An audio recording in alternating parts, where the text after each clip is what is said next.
بەڵێ تەماشەوان ێژەش بۆی گوتوبیژەکە بێتەر لەسەر ناکۆکیان کوونەبەرە ئەمریکا و ئێرانێدا لەسەر خاکە عێراقی بێجارێک و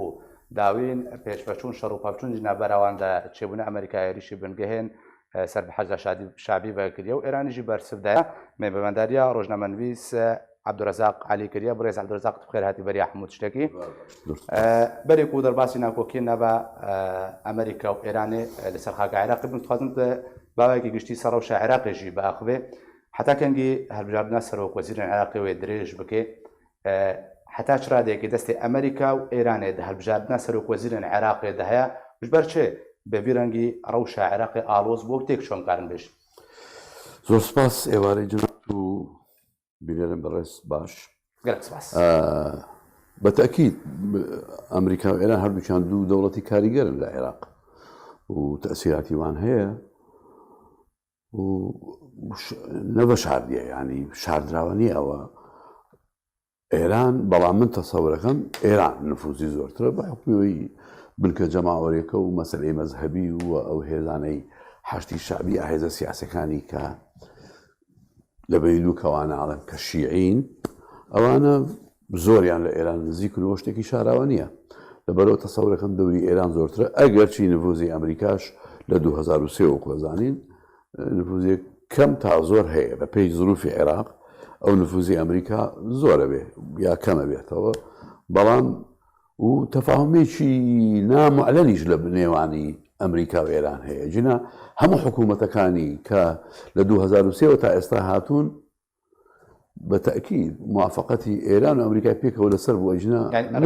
بەراواندا هەیە بمێزێدا ڕێکەوتن دانیشت بێتن و پرۆتۆکۆل و ئیمزایکەن و معلەن و ئەوە نا بەڵام بەتەکید لە ژێرەوەکو بناوبن هەیە ینی ئەجینا و حکوومەتەنی عێراقدا نامەزرا ئەگەر یەکێک لەوانەیە ئەترازی ڕئیسی هەبووایە لەبەرەوە بەتەکید تەفاهمات هەیە تەفاهماتی سیاسی لەسەر خۆشەردنیە دوو دەوڵەت کە دژی یەکبوون یا دوشمنی یەکبوون لەسەر هەندێک فایل لەسەر هەندێک مەساڵح ڕێنەکەون یعنی بە دیبلۆماسیەتی معلەن نا بە دیبلۆماسیەتی سڕی یعنی ڕێک دەکەون بەتەکید تەسیری هەردووکیان هەیە و لە دانانی ئەم ڕئیزای تازەش لە ڕۆیشتنی ئەوی کە چوو بەڕێز عادل عەبدولمەهدی و لە دانانی تازەش بەتەکید دەبێت مەساڵحی یەکتر بپارێزن نهار ئەوان سعودیەش نفوزی هەیە تورکیاش هەیتی بە شێوەیەک لە شێوەکان بەڵام نیسبە و تەناسبەوەکو دەبێژن یعنی ئێران بە تەسەوری من باڵا دەستە ینی دەستی باڵادا ئێرانە و دوایش ئەمریکا و هێزەکانی تریش و دەوڵەتانی تریش باشە ئەمکارن بێژن و عێراق وەکە سوودیاژی بووە وڵاتێکی و هەژمونە گەلک وڵاتان تێدا هەیە نەوەڵاتێکین بێژن بریارە و بریار بدەستە و بخوا عێراقی بخوا گەلی عێراقی بریارە چەرەنویسا خۆت دێ لەگۆری بەرژەوندێن با وڵاتی کوتە بەحس کردی سعودیە ئێران ئەمریکا تورکیا ڕەوشە عێراقی بڕێ بەچێ بەتەکید وەکو سووریا بەڵام ئەوەی سووریا یعنی ئەگەر ئێستا قاعیدە لێرە بمایە یا داعش لە عێراق بمایە لەم زڵفەی ئێستایە بەتەکید ئێستا هەر لەناو مزاهرەتیەکان هەموو ڕۆژێ دووسێ سیارە دەتەقیەوە ئەیسەر ئەو وەختە ئەوراق تێکەڵ دەبوو وەکو سووریای لێ دەهات لێرەکە وەکو لێ نەهات هی ئەوە بوو نوعێک مؤسسات هەبوو نوعێک دامەزراو هەبوو کە داعشیش هات و ئەو مؤسساتی گرت یعنی ئەو شارەی داگیر کرد ینی عێراق دامەزراوتر بوو لە سووریا بەڵام سووریا چۆن دەستی پێکرد یەکسەر سووریا بۆ خۆی حکوومەتی ئەسەد با بڵێن ئەو قاعیدەی هێنایە منتیقەکە و ئاشکراش یعنی هەموو ئەبێ بیریان بێ ئەوەی کە نابێ بیرمان بچێ ساڵی 2009 ئان 2010 تحدیدەن 2009 نوری مالکی کە ڕێزۆرای عێراق بوو لەسەر تەلەڤیزیۆنی عێراق و وتی سووریا تەمویلی ئێرهابەکە لە عێراق و هەندێک دەلایلی باس کرد و زۆر و دەلایل و وەسایقی حکوومەتی عێراق و مستەخباراتی عێراقی زۆر هەیە و هەتا لە کوردستانیش معلومات هەیە کە هەرچی ئەوەی کە پێیانەوترا قاعیدە بە ناوی هاوکاریکردنی بەعز بۆ بەعز هەموو قاعیدە هێنا عێراق و ئەگەر بیرمان بێ پێش ڕووخانی سەدام لە مەتاری بەغدایە لە مەتاریە لە ڕێگەکانی بەغدا مەنافیزی حدودی کە هاتن سیارە ئاهاتن بۆ بەغدا و بە تیارەش هەندێکە هاتن ئەو تیارانەی کە ڕوخسەتیان هەبوو ئەزانی حەزری تەیران هەبوو لەسەر عێراق سەدام استیقبالیەکردنە یان متەتەوعینی عەرەبن دوای ئەو متەتەوعینی عەرەب دوای 2023 دەرچوو هەموو قاعیدە و دواییش داعش و دوایی چی ئەنسار سونە و نازانم چی لێ دەرچوو ئەوە یعنی نەشاراوەیە لەبەرەوە قەزم ئەمە هەموو ئەو شەرحەم بۆچی بوو بڵێم عێراق بەس مجرد لەبەرەوەی کە تەوقیتی هاتنی داعش هێشتا عێراق نەکەوتبووم ئەساتی مابوو ئێستا ئەگەر جارێکی کە بڵین وەکوڵێ فەڕەیەکی کە یان جارێکی کە دەورەیەکی تر داعش بێننەوە ئێستا عێراق زۆر خراپترە بێ چونکە ئێستا نوعێک تەفەکوکی اجتیماعی هەیە نوعێک تەفەکوکی ئیداری و سیاسی و هەموو شتێک هەیە لەبەرەوە وەزعەکە زۆر ملائیمە مەبەستم چییە بڵێم بۆیە عێراق وەکو سووریانە لێنەهات لەبەرەوەی ئەو سەبانەی کە باسم کرد بەڵام ئێستا عێراق وەکو سووریایە لە ڕووی سیاسیەوە بڵێ هەموو دەوڵەتان تەدەخولی تیاکەن و نەک ئێستا لە 2023ەوە هەچ کەس مەساڵی خۆیە پارێزێ بەس وەکووتم ئێران یعنی لاعبی ڕئیسیە لێرە و دوایەوەش ئەمریکا و چێوچێتریش و باشە ئەم ڕووبڕووبوونا کوونەها چێ بووی نابەرە ئەمریکا و ئێرانی دەرسەرقاکە عێراقێک و ئەمریکا چەکدارێن سەر بە حەجا شعبی بە ئارماچکردن و وانجی ژالی خۆ بە بەرسەبدا بە چار موشەکەن بنگەها ئەمریکی ئارماچکردن دەدەمەکێدەک و وەزیرە دەربێ ئەمریکا مایک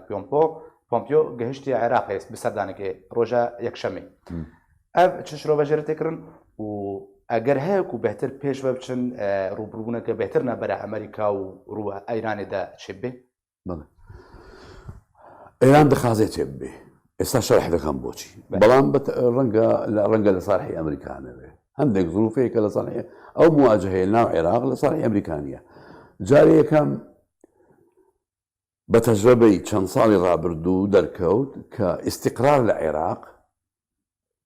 لە ساڵحی ئەمریکایە بەڵام لە ساڵحی ئەمریکایە بەڵام نائیستیقراری لە عێراق لە ساحی ئێرانە یعنی ئەبینی ئەو چەند ساڵی ڕابردوو حەربی ئەهلی و چوتانم قاعیدە و داعشۆمانە هەمووی بە ساحی ئێران تەواو لە منتیقەیە هەمووی ئەوە یەک دوو ئێران ڕاستە زەختی اقتصادی لەسرە بەڵام لەو شەڕێکی ئێستا ببێ لە عێراق هیچ وەکوڵێ عەرب دەڵێن ئابائیشی اقتصادی لەسەر ئێران دروست نابێ خەڵکە بۆ وەکالەت شەڕی بۆ دەکات لە عێراق و نە لە ڕێی ئەسکەری نە ئەمنی نە اقتصادی هیچ تەسیری لە ئێران ناکات ئەوە دوو بەڵام ئەمریکا نا ئەمریکا لە وەختی انتخاباتە و نایەوێت شەڕ بکات ئەمریکا ئەگەر بیرمان بێ پێش چەند مانگێک کە ئەمریکا ئێران دەمێکە ئیسیفزازی ئەمریکاکە لە ناوخلیج لە چەند باخیرەیدا بە ئاشکرا و هەندێک خەبیری ئەمریکی بێت جوندی ئەمریکی براند و دوای بەریدان ئەوانە هەموو ئیسیفزازاتی متعمدی ئێران بوون بەڵام ئەمریکا خۆی لێ ئینسحاب کرد بەس ئەمەی کە لە مەقاعدەی کەیواندرا لێرە لە کەرکووک ئیتر ئەمریکا ناچار بوو جواب بدا من تەسەورەکەم یعنی ئەوەی لێدانەکەی وەکو ئەڵێن وەکو ئەمریکا ئەڵێ گروپی یان میلیشیاتی حیزب الله لە کەیوانیان داوە بۆیە ئەویش لە مەقەڕاتی ئەوانیدا ئەوە معلوماتی هەردووکیانە ئەوەی حیزب الله کردی یا با بڵێن جەبهەکەی ئێران بەڕاستیانە ئەیانەیە بەڕاستی لە ئێران لە ئەمریکا بدەن و لە مەساڵی ئەمریکا بدەن لە عێراق و ئەوان بەردەوام لەبن بالمناسبە ئێستا ئەگەر بیمان بێ ئەو قسانی ئەبوو مەهدی مهندس و قەیس خەزعەلی و شێوچێکە کردیان ئەم ڕۆژ و دوێنێش بەهین نییە بە تهدید نییە لە هەوایە ڕاستە بە ئەمریکا ناوێن ئەمریکا قووەتێکی عەزیمە و گەورەیە و چییە ڕەنگە هیچ دەوڵەتی لە ئەمریکا لە وەکو تەوازنی قیوا لە بینی هیچ دەوڵەتێک و ئەمریکا نییە بەڵام ئازیەتی ئەمریکا دەتوانن بدەن و ئەشیدەن من تەسەورەکەم بۆیە ئەڵێم لەلایەنی ئێرانەوە لایەنی ئەو جەبهانەی کە عایدی ئێرانن ئەو شەڕە بەڕاستە و ئەشیانەیە بەردەوام بێ شتێکی کەش هەیە ئێران بەدەستی خۆی شەڕ ناکە یەک جوندی ئێرانی نییە بکوژرێیان بچێ یا هیچ یەک دیناری یەک تومەنی بۆ ئێران تێناچێ و شەڕ ئەگەر ببێ ئەو مواجهەی ئەمریکا و وەکیلەکانی ئێران لە عێراق ئەگەر ببێ ئێران هیچ زرێرێکی نییە قازاجێتی بەڵام عێراق زەرەر دەکا و لە بیرت نەچی ئەمریکا ئەبێ پارە سەرفکە و ئەبێ جوندەکانی خۆی خۆ کەس نییە لە عێراق شەڕ بۆ ئەمریکا بکە کەس نییە لێرە ئەبێت جوندی ئەمریکا شەڕی بۆ بکە مواجهەکە بکە بەڵام بەریسەر ئێرانەوە نا باشە یەک کەس ئێرانیتیانە لەبەر ئەوە من جا بۆیە ئەگەمە ئەو سینتاجەی کە ئەمریکا ئەو زەربەی دوێنێ کە لە حەشتی شعبیدا تەسەورەکەم نقطە ڕاستە سەتر یعنی ئینزارێکی دا بە حەشتی شعبی و بە ئێرانیش کە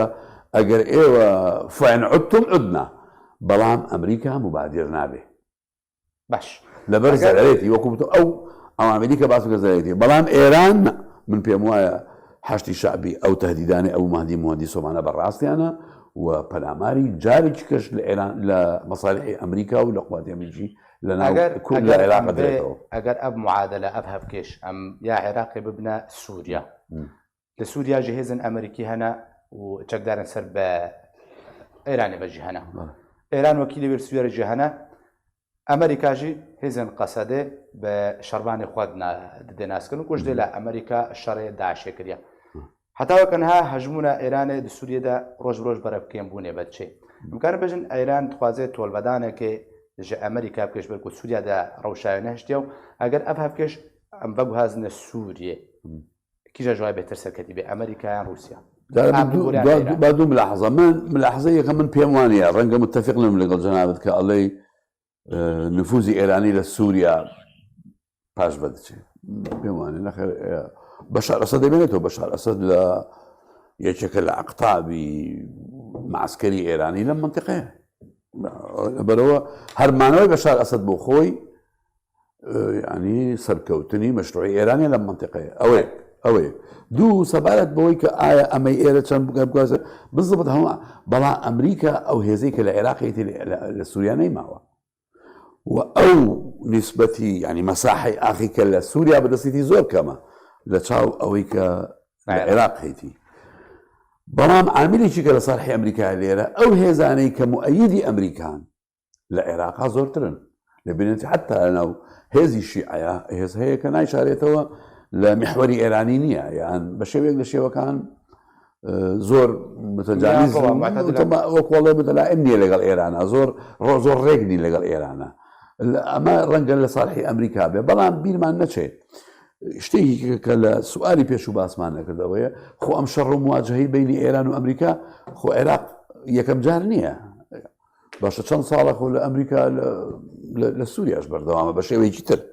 لە لوبنانیش ئەو مواجهەیە هەیە ئێستا حالیان وەزاراتی لوبنان هەر عینەشتە ئەو مواجهەی کە ئێستا لە